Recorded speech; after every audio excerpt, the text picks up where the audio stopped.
सामान्य अधिकरण प्रतीति ही ये प्रमाण है हमारे लिए, ऐसे पूर्व पक्ष ने तर्क, अनुकूल तर्क हमारे पास सामान्य अधिकरण प्रतीति है नीला घटा। तब कहते हैं उससे जवाब दे कि नहीं नहीं, क्योंकि वो संबंध सामान्य कभी बोध नहीं करा सकता।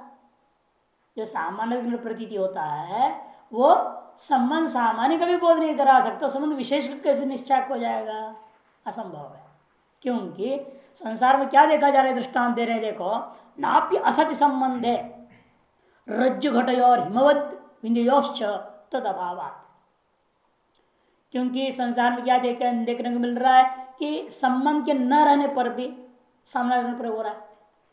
विंध्याचल हिमालय नाम लिखे जा रहे हैं, समानाधिकरण प्रयोग हो रहा है, प्रसव प्रथमांत संबंध नहीं है उन दोनों के बीच में, तो भी प्रथमांत प्रयोग हो रहा है, सामनाधिकरण प्रयोग हो रहा है। और जब संबंध है रज्जु और घट, वहां सामनाधिकरण प्रयोग होता नहीं है। रस्सी से घट को बांध दिया गया है, ऐसे वहां रज्जु और घटा, ऐसे दोनों प्रथमांत का प्रयोग कोई करता नहीं। रज्जु विशिष्टो घटा बोलेगा, लेकिन रज्जु घटा करके सामनाधिकरण प्रयोग कोई करता नहीं। देखो संबंध न रहने पर भी सामनाधिकरण हो रहा है, और कहीं संबंध होने पर भी सामनाधिकरण नहीं हो रहा है। अतएव सामानाधिकरण्य संबंध का बोधक ही नहीं है, नियामक ही नहीं है, तो विशेष का कहां से ज्ञान करा देगा समवाय आदि का। ये पक्ष खत्म कर दिए थे हम लोग। अब कहते भेदाभेद निबंधनासौ इति चेत, कहते ऐसा है फिर ये भेदाभेद निबंधक मान लो, भेदाभेद कारण बनता है। यहाँ भेदाभेद की वजह से हमें मानना पड़ेगा उक्त प्रतीति का निमित्त। कौन प्रतीति? नीलघट इत्यादि प्रतीतियों का जो निमित्त क्या है वो भेदाभेद है बोल दिया।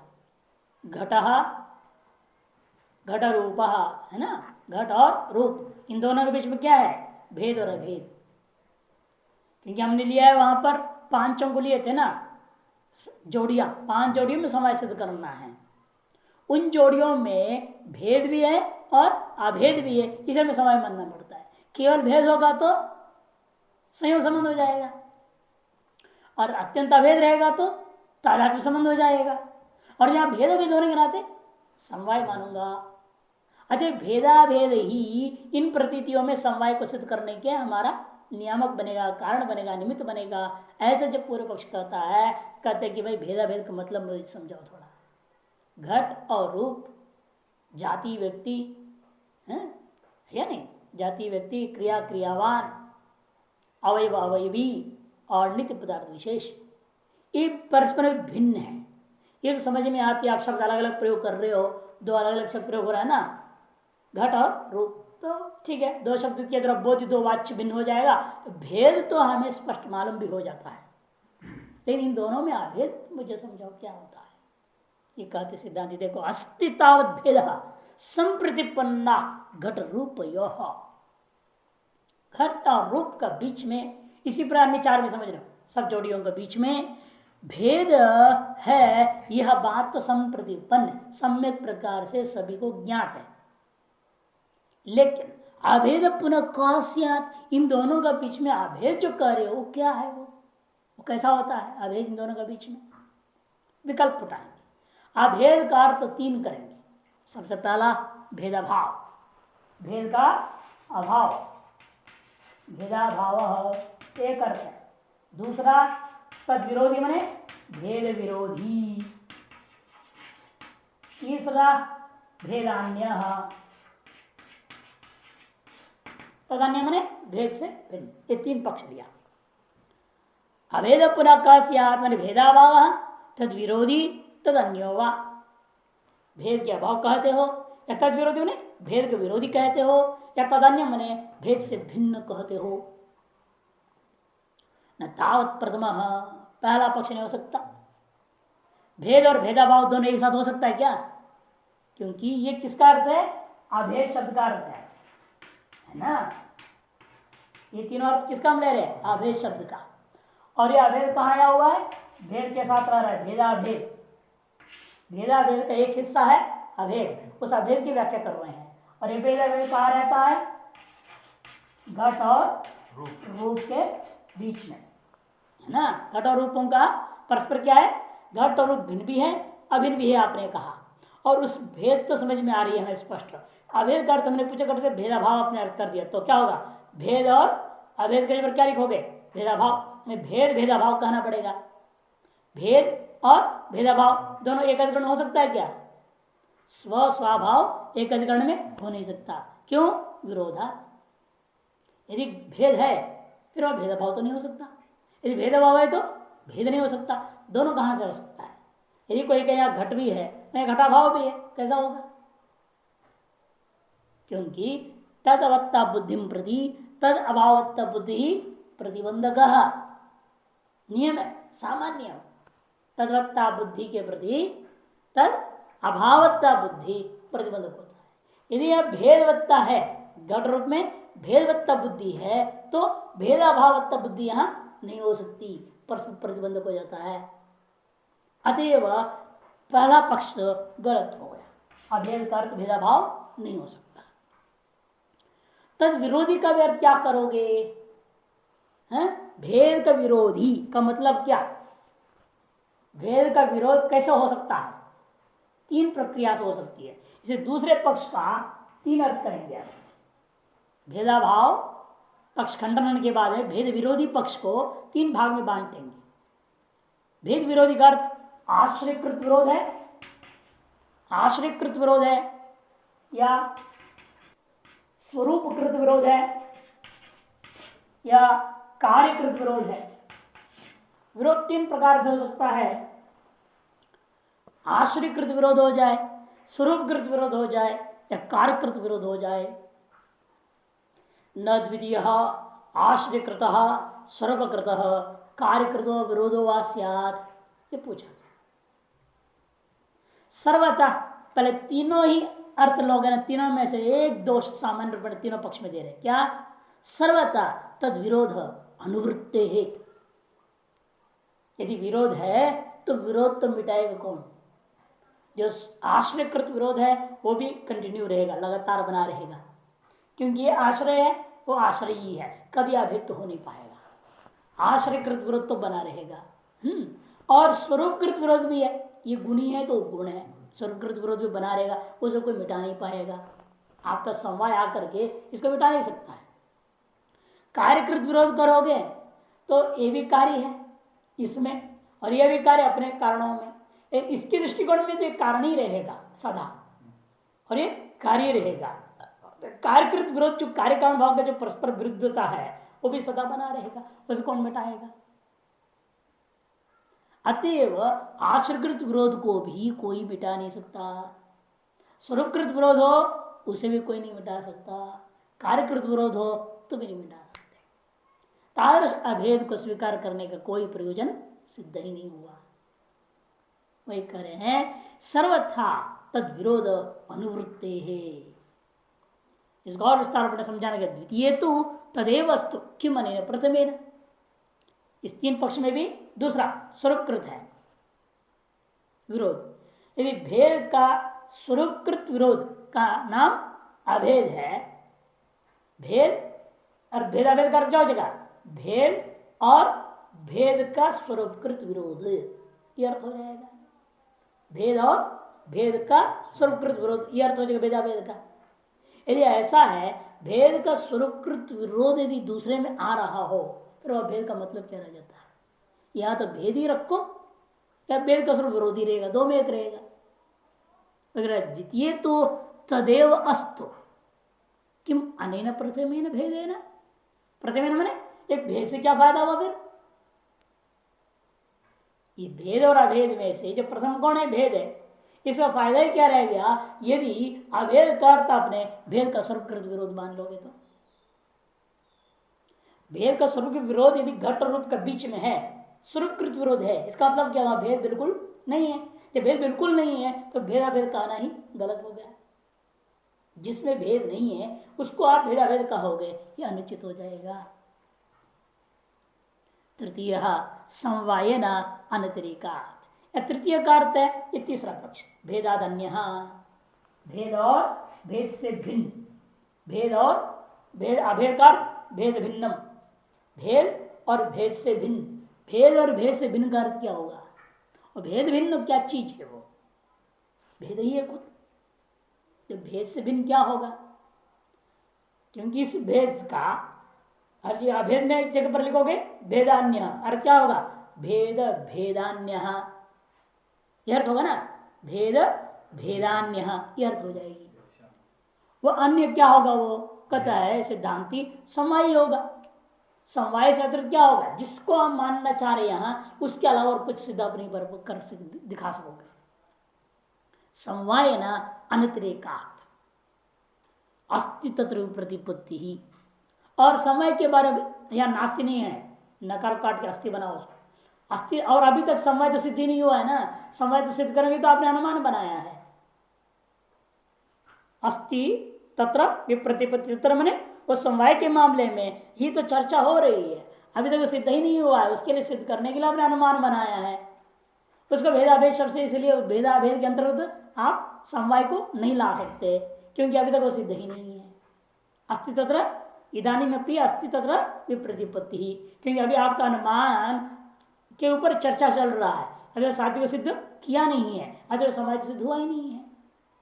घट रूपयोर इतरेतर भाव नास्ति चेत भेदो अस्ति, इतरेतर भाव नास्ति इति व्याहता। क्योंकि घट और रूप के बीच में आपने क्या कहा? भेद है। और फिर क्या कह रहे हो? भेद से भिन्न भी है वो। यदि भेद है तो भेद भिन्न कैसे हो जाएगा? भेद भिन्न का मतलब क्या? भेद है और भेद भिन्न है का मतलब भेद नहीं है, यह अर्थ हो जाएगा इसका। ये कैसा हो सकता है? एक जगह तुम कह रहे हो भेद है और इतरेतर अन्योन्य अभाव नहीं है, ये नहीं। क्योंकि भेद और अन्योन्य भाव क्या चीज है? दोनों पर्यायवाची है। भेद कहो अन्योन्य भाव कहो कोई अंतर नहीं है, दोनों पर्यायवाची शब्द है न्याय और वैशेषिक में। वही करें घट रूपयोर इतरेतर अभाव नास्ति चेत, यदि इनका इतरेतर अभाव नहीं है, इसी का नाम अभेद है।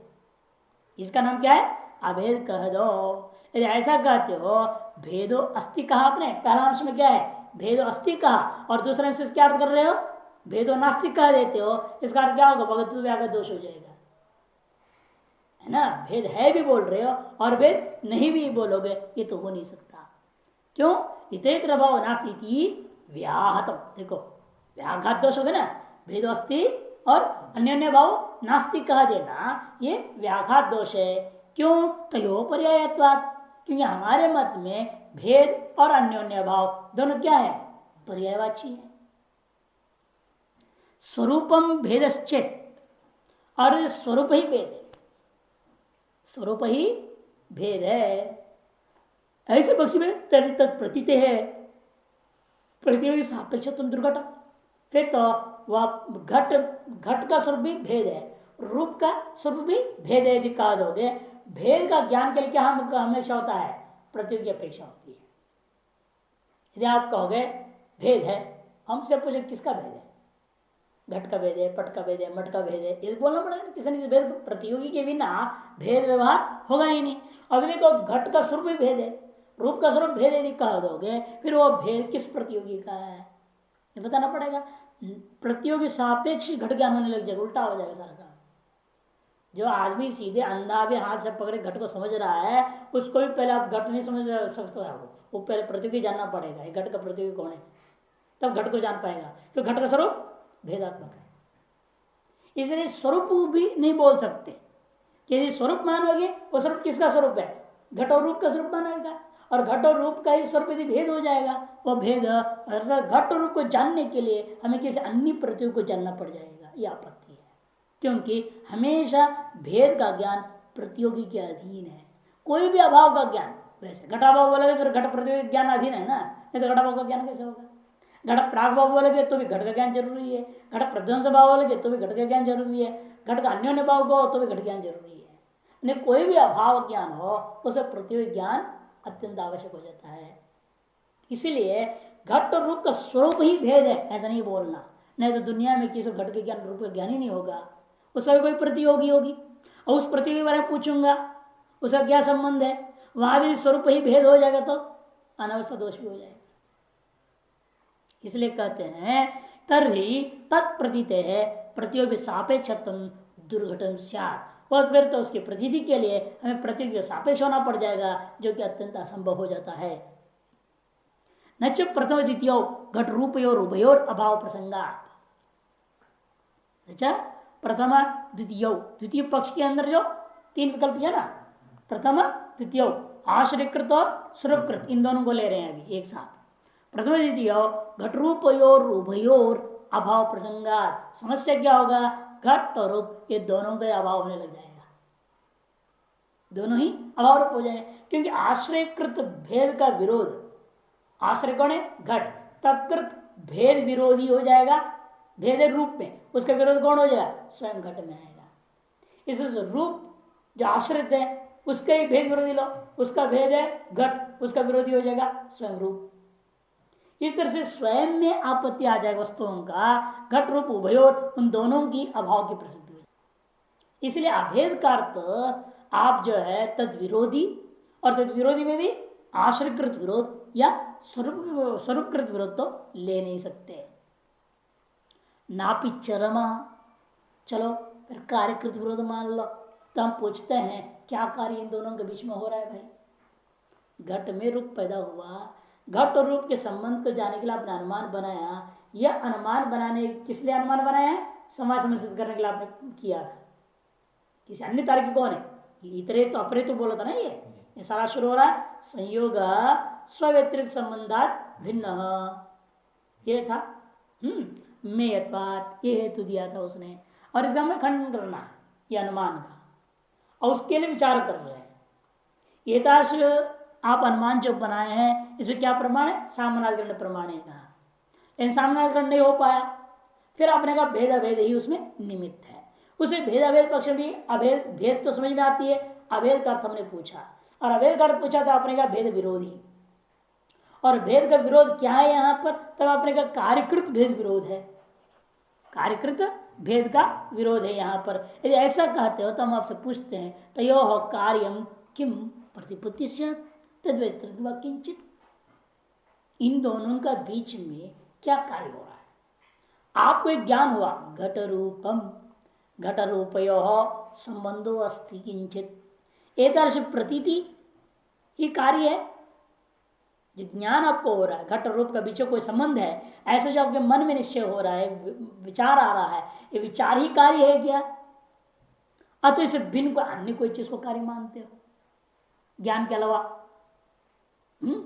तद प्रथमे न कदाचित तयो प्रतिपदिष्या, नहीं तो त्रैवन स्थिति ही इतर प्रति विरोधिनी तद अतिरिक्त अपेक्षिणी वा, उसमें भी उनमें भी फिर प्रश्न पूछ रहे हैं।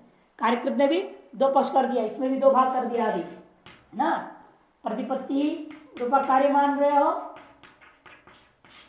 या तद भिन्न, प्रतिपत्ति से भिन्न कोई चीज को कार्य मानते हो, इसमें भी दो पक्ष कर दिया। उसमें भी कहेंगे अभी भाई देखो तृतीय जो कार्य विरोध पक्ष में भी तत्रैवं स्थिति ही, जब ऐसी स्थिति है वहां हम पूछना चाहेंगे इतर प्रतिविरोधिनी तद अतिरिक्त अपेक्षिणी वा, तद इतर विरोधिनी है या तद अतिरिक्त की अपेक्षा कह रहे, क्या आप कहना चाहते हैं। इतर प्रतिविरोधी का ज्ञान होना या अतिरिक्त अपेक्षा को लेकर ज्ञान होना, प्रतिपत्ति पक्ष में फिर दो, प्रथमे न कदाचित प्रतिपत्ति स्यात्, इसमें भी दो कर दिया, इतर प्रतिविरोधी और तदतिरिक्त अपेक्षिणी, तदतिरिक्त अपेक्षिणी प्रतिपत्ति मानोगे आप। कहते हैं पहला यदि इतर प्रतिविरोधी को लेकर के हम यदि विज्ञान करना चाहें तो ज्ञान ही पैदा नहीं होगा, क्योंकि रूप से इतर घट का प्रतिविरोधी को जानो तब घट रूप का ज्ञान होगा। सर घट से इतर रूप का प्रतिविरोधी कौन है जानो तब जाकर घट रूप का ज्ञान होगा। ऐसे ही कहोगे तो ज्ञान पैदा ही नहीं होगा कभी किसी, कि वो जो इन दोनों से इतर है उसके भी ज्ञान के लिए हम पूछेंगे वो भी इतर सापेक्ष है या नहीं, ऐसा अनावस्था दोष हो जाएगी। इसे कहते हैं कि यदि हम इतर प्रतिविरोधिनी अर्थ करेंगे प्रतिपत्ति तब तो न कदाचित प्रतिपत्ति से, क्यों, सर्वदा तो विरोध निवृत्त है कि सदा ही विरोध बना रहेगा। जब सदा विरोध बना रहेगा उन दोनों को मिलाकर कोई ज्ञान ही पैदा नहीं कर सकता। घट रूपम एक ज्ञान होगा ही नहीं। तो घट और रूप इन दोनों के बीच में सदा यदि विरोध यदि रह जाए, फिर इन दोनों को मिला करके घट रूपम ऐसा एक घटस्य रूपम यदि घट रूपम कर एक समास कर ही नहीं पाओगे। और द्वितीय तो तावदे वस्तु क्यों मने ना, और द्वितीय पक्ष में यदि अतिरिक्त अपेक्षा करने लगोगे फिर अतिरिक्त को लेकर व्यवहार कर दो, पहला की क्या जरूरत है। और तृतीय मैंने तद भिन्न पक्ष में संविधान जन्मैव दुर्घटम, फिर तो वह जो पहले में आया तो वही आए, ज्ञान को उदय ही नहीं होगा किसी को भी, क्योंकि अतिरिक्त अपेक्षा करोगे वो भी उससे अतिरिक्त की अपेक्षा करेगा, वो भी उसके अतिरिक्त की अपेक्षा करेगा, अनवस्था हो जाएगी, ज्ञान कभी उत्पन्न ही नहीं हो पाएगा। यद इसलिए हमारे पक्ष मानना ज्यादा उचित, यहां तो खंडन हो गया। किसी भी प्रकार विकल्पों को लेकर चलता हूं तो आपके पास कोई जवाब ही नहीं है।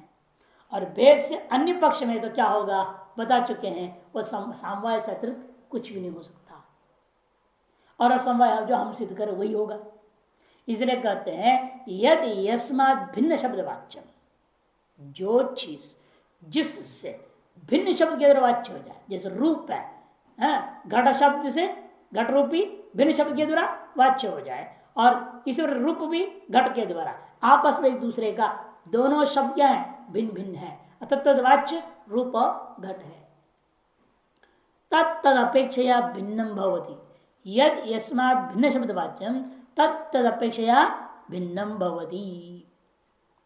कि दो पदार्थ जब हैं जहां पर कहीं भी अपर्यायवाची दो पदार्थ मान के चलोगे तो शब्दों से जो अपर्यायवाची भिन्न भिन्न दो शब्दों से कहे जाते हैं जो वे दोनों भिन्न होते हैं। यथा घट और घटगत रूप का भेद मानना होगा।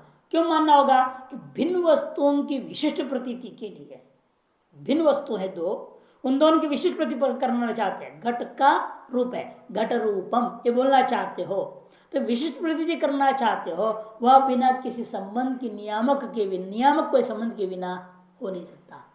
क्यों, यह बात स्पष्ट है, जो रूप शब्द वाच्य है जो घट शब्द वाच्य है वो दोनों भिन्न वस्तु हैं, एक गुणी है एक गुण है, और ऐसों का विशिष्ट अपर्यायवाची, इसलिए घट रूप क्या है पर्यायवाची है नहीं, ये दोनों अपर्यायवाची शब्द है। ऐसे जो अपर्यायवाची शब्दों के बोध वस्तुओं का परस्पर विशिष्टार्थ बोध कराना आप चाहते हैं तो बिना कोई संबंध का हो नहीं सकता। और यह दोनों द्रव्य भी नहीं है कि आप संयोग मान सको, और दोनों भिन्न होने के नाते यहां जो भेद है वह भी अन्योन्य भावात्मक भेद है। घटा रूपम न भवति रूपम घटो न भवति, ऐसा ही तो व्यवहार होगा। अतएव घट और रूप के बीच में तादात्म्य संबंध भी नहीं हो सकता, क्योंकि तादात्म्य संबंध कहाँ होता है, स्व का स्व में ग्रहण करे तो तादात्म्य संबंध होगा, या स्व में दूसरे का भेद ग्रहण करे तब तादात्म्य संबंध होगा। और यहाँ आप दोनों घट का भेद रूप में ग्रहण करना नहीं चाहते हैं, किंतु घट रूप में विशिष्टता पैदा करना चाह रहे हैं, विशिष्ट प्रतीति करना चाह रहे हैं। इसलिए यहाँ पर तादात्म्य भी नहीं है संयोग भी नहीं है, होगा क्या, तो समवाय ही सिद्ध होता है। यथा घटापेक्षा घटगत रूपमिति, क्योंकि घट की अपेक्षा से घटगत रूप क्या है, घट से भिन्न है। विवाद अध्याप कहते ठीक है, ये पूर्व पक्षी का अनुमान गलत है और आपका अपना अनुमान सही है सिद्ध हो गया, और समवाय पदार्थ सिद्ध हो जाए, लेकिन वह समवाय एक है कि अनेक है, नित्य है कि अनित्य है, ये प्रश्न उठता है। तब पहले हम सिद्ध करेंगे वह समवाय एक मानना पड़ेगा। कैसे, क्योंकि समवाय ही एक है ना, अतिरिक्त तन्निष्ठ समवाय एक होगा संबंध। जब संबंधी अनेक हो तो संबंध भी अनेक मानना पड़ेगा। जब संबंधी एक है तब तन्निर्भरता संबंध भी एक होगा। इसे दृष्टांत जानबूझ के आकाश का लेंगे, आकाश और शब्द उसमें घटाएंगे। पहले विवाद अध्यास शब्दा आकाश समवाये नैव समवायिना समवायित्वात् शब्दाकाशवत्, कहते हैं विवादास्पद जो शब्दाह, इसलिए शब्दाह पक्ष कहते वर्ण समूह, बहुत सारे शब्द, शब्द तो अनेक हैं लेकिन उसका आश्रय आकाश एक है। और एक संबंधी में इन सबका समवाय एक ही मानना पड़ेगा।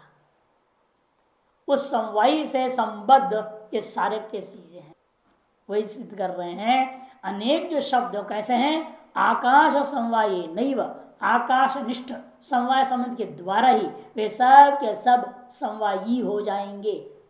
उनके अलग अलग अलग अनेक समवाय मानने की जरूरत नहीं है, क्योंकि खुद आकाश बेचारा आश्रय क्या है, एक है कि अनेक है, वो एक है, अनेक तो है नहीं। ये अनेक आकाश होता तो अनेक शब्द होते, फिर कहते इस आकाश के शब्द उस आकाश को शब्द उस आकाश को शब्द करता हुआ अलग अलग आकाश हैं, अलग अलग शब्द हैं, तो प्रत्येक समय अलग अलग मानी जा सकती थी। इन आकाश विभु है, व्यापक एक है, पहले सिद्ध कर चुके हैं। अतः एक आकाश में निष्ठ समवायात्मक संबंध निरूपिता समवाय संबंधी कौन होएगा, अनेक शब्द हो सकते हैं, कोई आपत्ति नहीं है। तो पूर्व पक्षी कहता है समय से एकत्व वस्तु संकर प्रसंग। अरे आकाश निरूपित समवाय घ में, आकाश निरूपित समवाय ट में है, दो अलग नहीं है। तो जो समय घ का बोध कराया वही समय ट का बोध कराएगा, कभी कभी घ का बोध करा दे, आपस में सांकरिक कर दे, घिचड़ी कर देगा, वो एक ही समय रहेगा। तो आकाश में, कि आकाश में रहने वाला समवाय संबंध के द्वारा ही आप घ को पकड़ा और आकाश में रहने वाले समवाय संबंध से विद्यमान वहां ट को पकड़ा। अभी कोई जरूरी के पहले घ को बाद में ट को, पहले ट को बाद में घ को पकड़ ले, तो समय तो वही है ना, कोई दो समय तो है नहीं अलग अलग। एक दो होता फिर कह सकते पहला ये उपस्थित होगा बाद में उपस्थित, क्रम निश्चय कर देते। आकाश में घ बोधक समवाय ट बोधक समवाय दो होता तब कहते भाई आकाश विद्यमान जो घ बोधक समवाय पहले उपस्थित होता है, फिर बाद में ट बोधक समवाय बाद उपस्थित होगा। अतः घ ट ऐसा ही होगा, ट घ नहीं होगा। लेकिन आप एक समय मान रहे हो ना, एक समय अपनी मर्जी कभी इधर कभी उधर कर दे, तब क्या होगा, उल्टा पुल्टा शब्दों के ज्ञान होने लग जाएंगे। तब कहते ऐसे शंका मत करो, तस्य समस्त विश्व असंकृत्वेनैव परिकल्पित, क्योंकि प्रतियोगी और अनुयोगी का भेद से सारी व्यवस्था बन जाती है। प्रतियोगी और अनुयोगी का भेद से सारी व्यवस्था हो जाती है। घट पद को ट पद की आकांक्षा है और ट पद को घ पद की आकांक्षा है ना?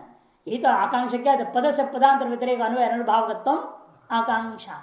एक पद को दूसरे पद के अभाव में जो परस्पर अन्वय के अनन्वय में अन्वय बोध करने की इच्छा जो जगती है उसी का नाम आकांक्षा होता है।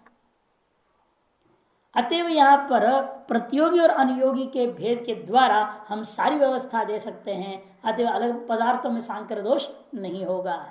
गुण और गुणी आदि को व्यवस्थित रखने के लिए ही हम समय की सिद्धि कर रहे हैं। गुण गुणियों का व्यवस्था करने के लिए ही समय माना जा रहा है।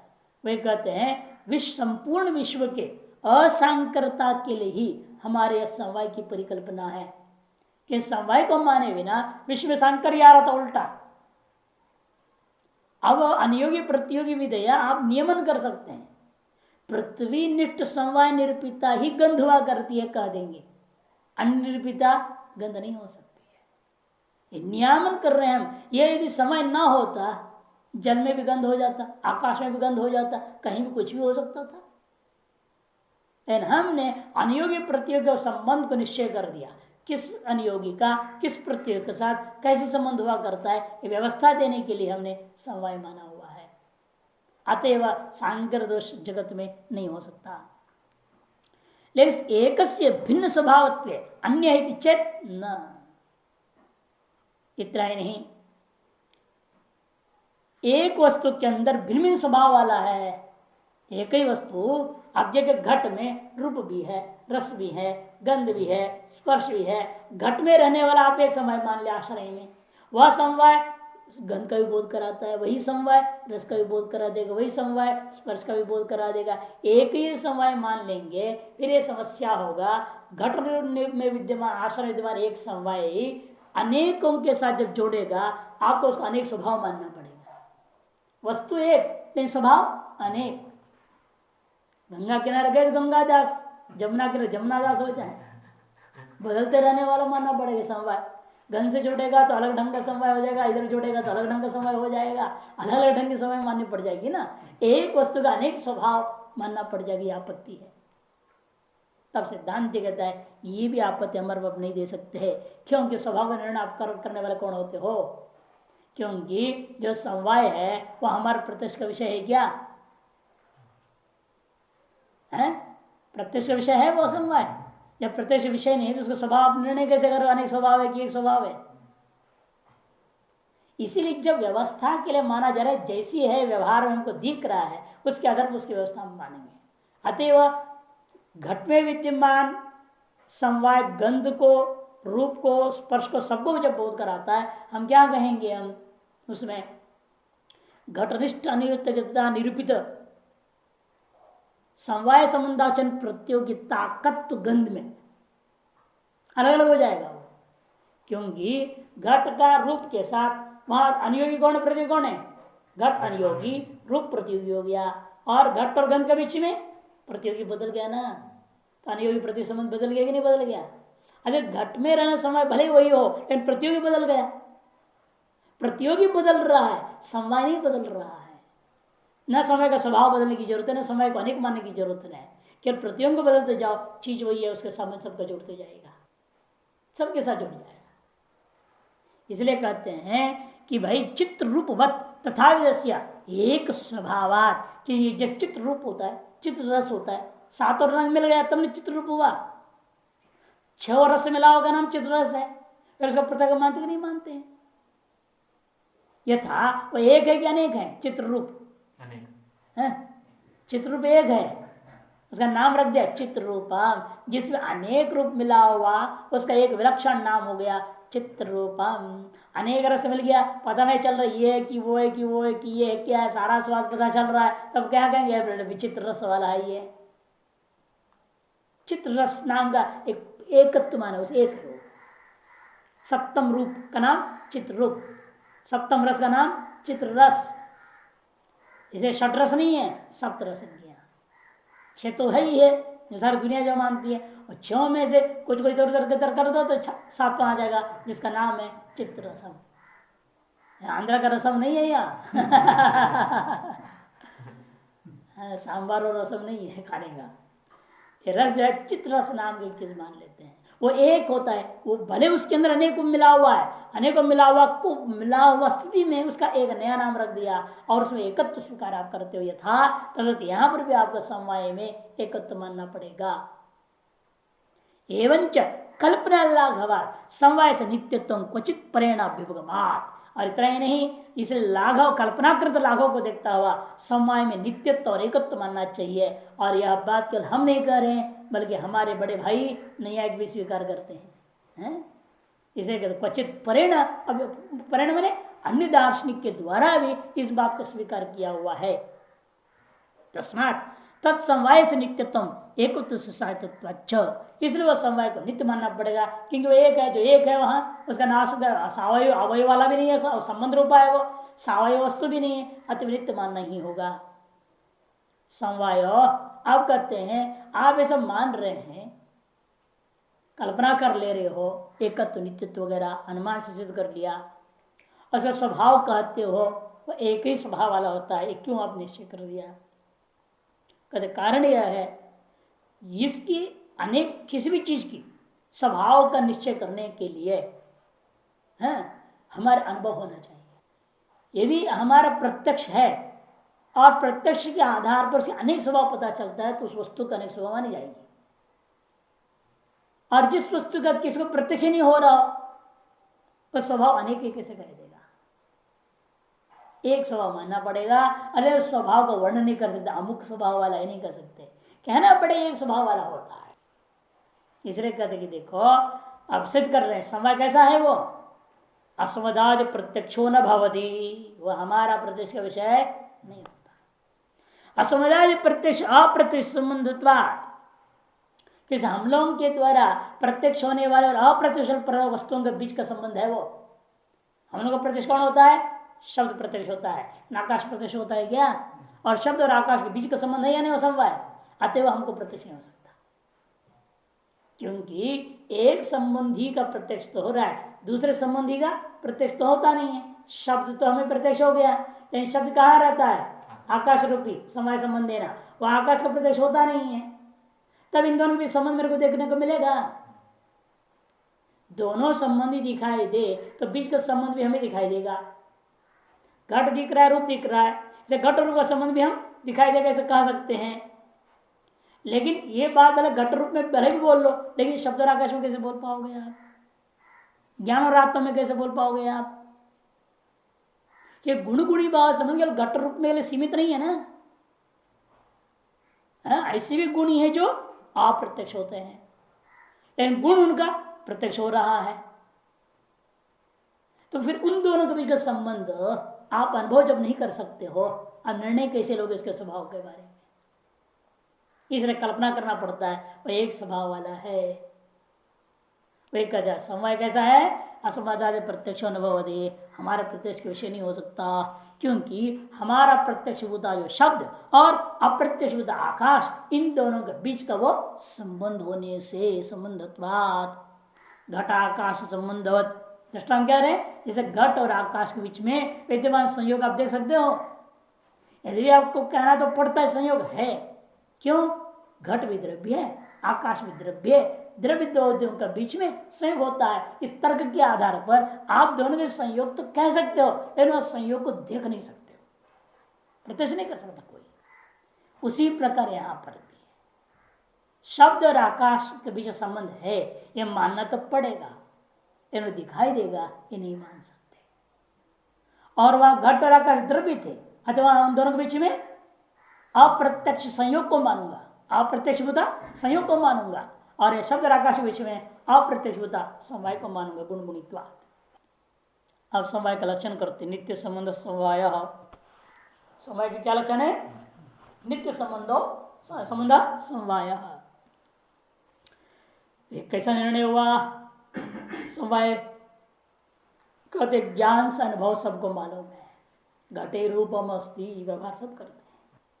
इसे कहते यह प्रत्यय विषयी भाव, यह प्रत्यय विषयी भाव, यह प्रत्यय, यह तंतुषु पट इत्याकारक जो हमारा वस्तु में कार्य की वृत्तिता का व्यवहार है, वही निमित्त है इस संबंध का निश्चय करने में। ये हिंदी में अगला प्रश्न में ना, एक पंक्ति ऊपर के नीचे, नीचे के ऊपर छप गया, उल्टा छप गया।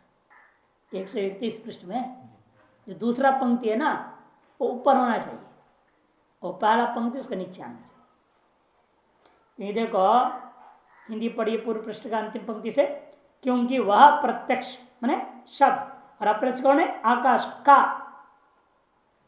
संबंध है, होना चाहिए वहां। जैसे घट और आकाश का संबंध, समवाय का लक्षण है तो ऊपर जाना पड़ेगा। नित्य संबंध समवाय यह प्रतिविषयी भाव।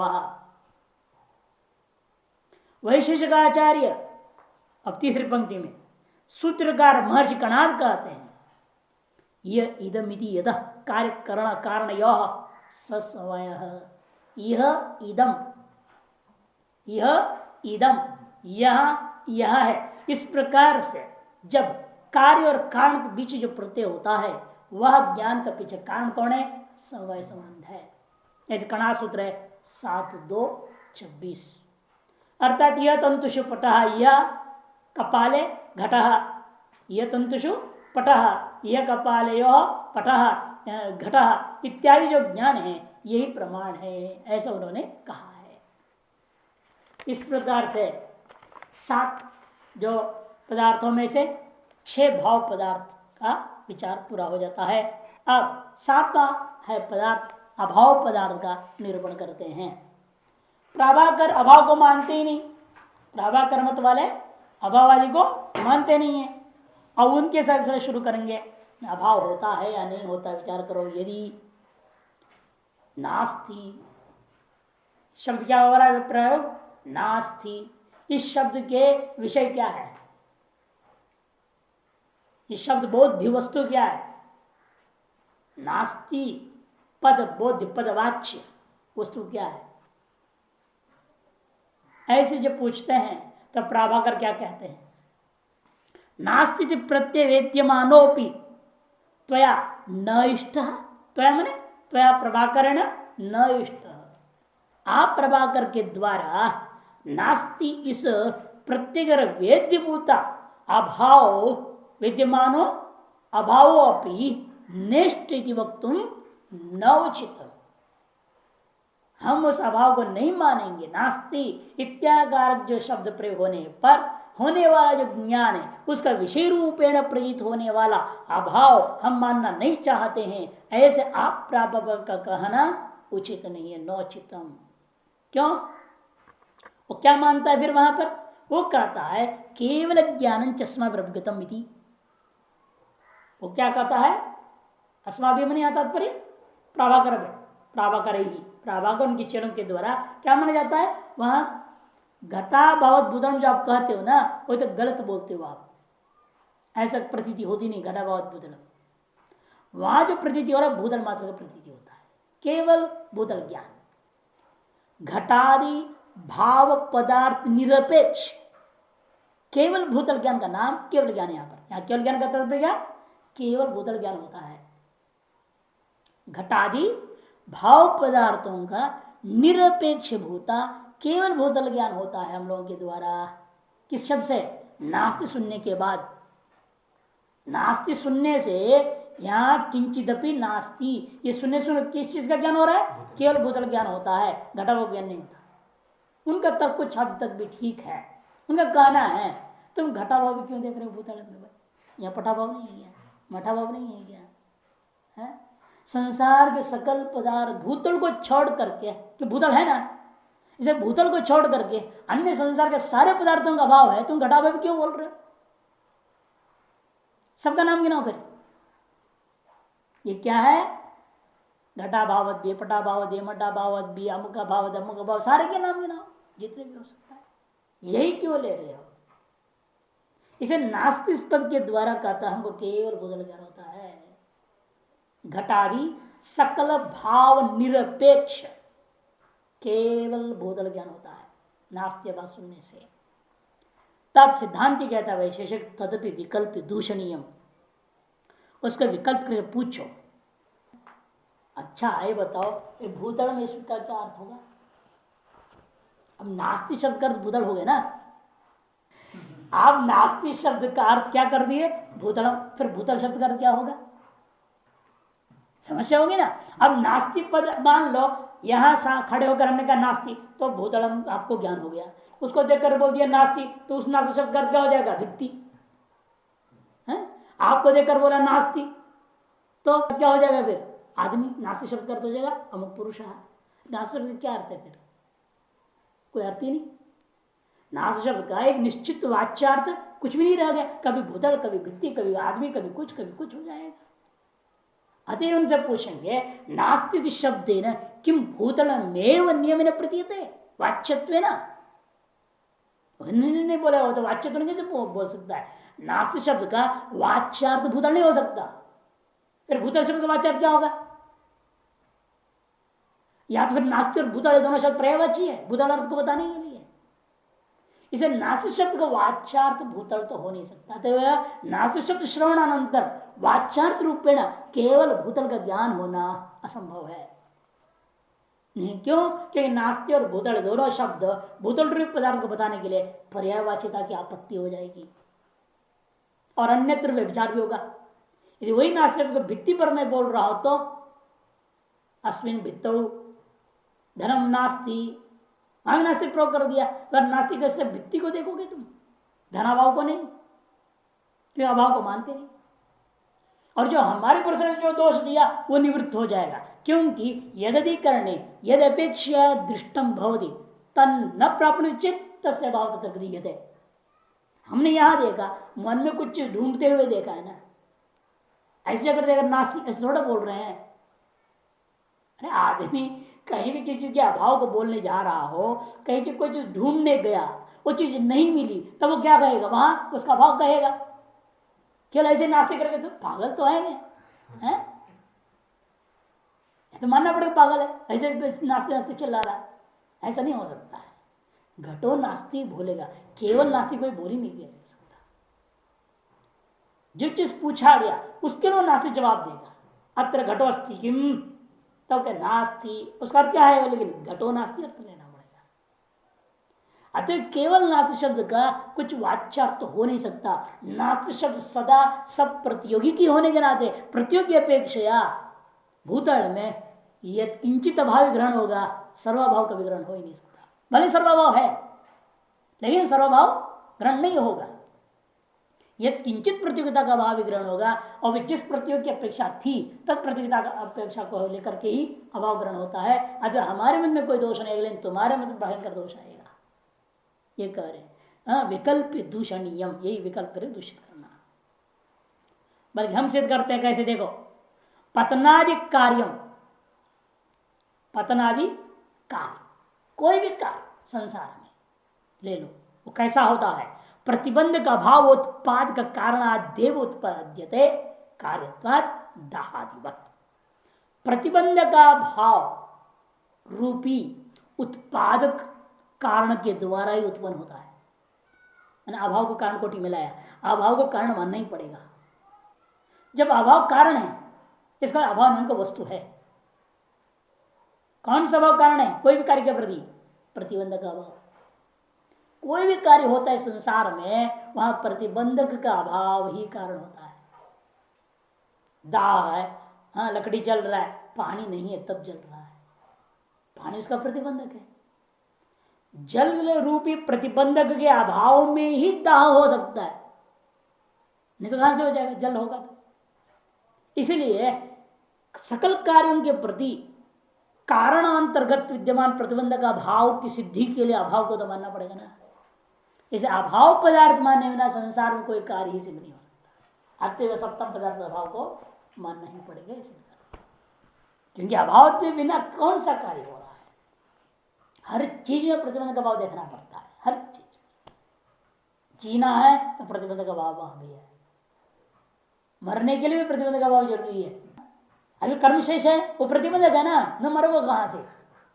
कर्मशेष बाकी है ना, और कर्मशेष ही मृत्यु में प्रतिबंधक हो जाता है। अब कहते हैं ना, वो इसे कहानी पढ़ा था कभी, बड़ा रोचक थी, बड़ा अच्छा लग रहा था, इसने पढ़ा था। किसने थी? एक बार एक आदमी मर गया, लोग जो है ले गए उसको स्मशान पे। इस बीच यमराज जी के यहाँ उसको प्रस्तुत कर दिया। तो टाइम लगता है ना, मरे तुरंत तो नहीं ले जाते ना, घर में रखा हुआ है, रिश्तेदार आएंगे जाएंगे, 7-8 घंटे लग जाते हैं। तो उसके शाम को ले जा रहे हैं। इस बीच दरबार में लग गई, यमराज जी ने पूछा किसको लाया? इसने, अरे भाई तुमने इसको कैसे लाया? इसको अभी एक लोटा पूरा चाय पीना बाकी है, तो उसको उठा कैसे लाए? यहाँ ले जाओ उसको, छोड़ो। तब तक मुर्दा वहां स्मशान घाट पहुंच चुका था। यमदूत तो ढूंढे ढूंढे पता लग रही है स्मशान में, तुरंत उसको वहां छोड़ दिए और जिंदा हो गया, खड़ा हो गया स्मशान में। उठ के बैठ गया, बैठ करके बोलने लगा, अरे भाई प्यास लगी है मेरे को, ऐसा मेरे को चाय पिलाओ अच्छी तरह से, बढ़िया चाय पिलाओ। लोगों ने कहा पता नहीं कैसे जिंदा हो गया, क्या है, चलो मांग रहे हो पिला दो भाई। तो उन्होंने जो है बढ़ गया, पास में किसी दुकान से चाय बनवाई, एक लोटा भर के चाय दिया उसको। अब उसने बड़े मजे में चाय पिया, आराम से पीते पीते वही स्मशान के पहाड़ ही मर गया। तो कोटा पूरी हुई, वो प्रतिबंधक था ना। यमराज जी ने डांटा, तुम लोग इतना भी ध्यान नहीं दिया, हमें उसके चाय पीने को छोड़ना चाहिए था ना। डॉक्टर ने इंजेक्शन दे दी थी अस्पताल में, जिस नींद में सो गया था, इन्होंने केवल घड़ी के हिसाब से जो है उठा कर दिया है यमदूतों ने। अब ये नहीं देखा कि कर्मशेष में तो है, केवल घड़ी मत देखो भाई, मतलब डॉक्टरों ने बेहोश कर रखे हैं। तो होश आएगा, चाय पिएगा, उसके बाद मरेगा, तब लाना चाहिए था, तुम पहले ही लाए इन एडवांस। लंबी कहानी हो, लेकिन हमने संक्षेप में सुना दिया, बड़ा अच्छा लगा मुझे। देखो कर्म सिद्धांत कितनी जबरदस्त है। जब तक उतना कोटा है उसका, कोई भी उसको कुछ नहीं कर सकता। जहां कोटा पूरी हुई, चाहे जैसी भी सुरक्षा में तुम जिंदे रहो, मार डालेंगे लोग।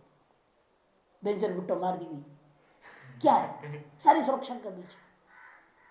इंदिरा गांधी मारी हुई, उसकी सुरक्षा गार्डों ने दाग दी गोली, गार्ड लोगों ने जो सुरक्षा में थे कार में, उसी के साथ बॉडीगार्ड, उन्होंने गोली मारी।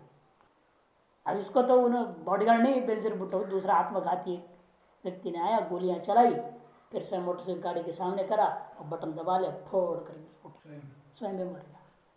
ताकि पता ना चले कौन गया। लेकिन बोल दिया, अलकायदा ने बोल दिया हमने कराया ऐसा, क्योंकि अमेरिका से मिलकर के अमर लादेन के खिलाफ काम कर रही थी, और ये पाकिस्तान के मुख्य प्रधानमंत्री बन जाती तो फिर हमारा जीना हराम हो जाता, इसलिए हम उसको खत्म करो। कहने का मतलब कार्य बिना प्रतिबंध का खत्म हो गई उसकी, अन्न जल खत्म हुआ, प्रतिबंध कर्म है, वो कर्म शेष खत्म हुआ, जाना है, वो बहाना कुछ ही बने, चाहे आत्मघाती बने, चाहे बॉडीगार्ड बने, चाहे कोई बने, है बैठे बैठे हंसते मरने वाले भी हमने देखा, हंसते हंसते।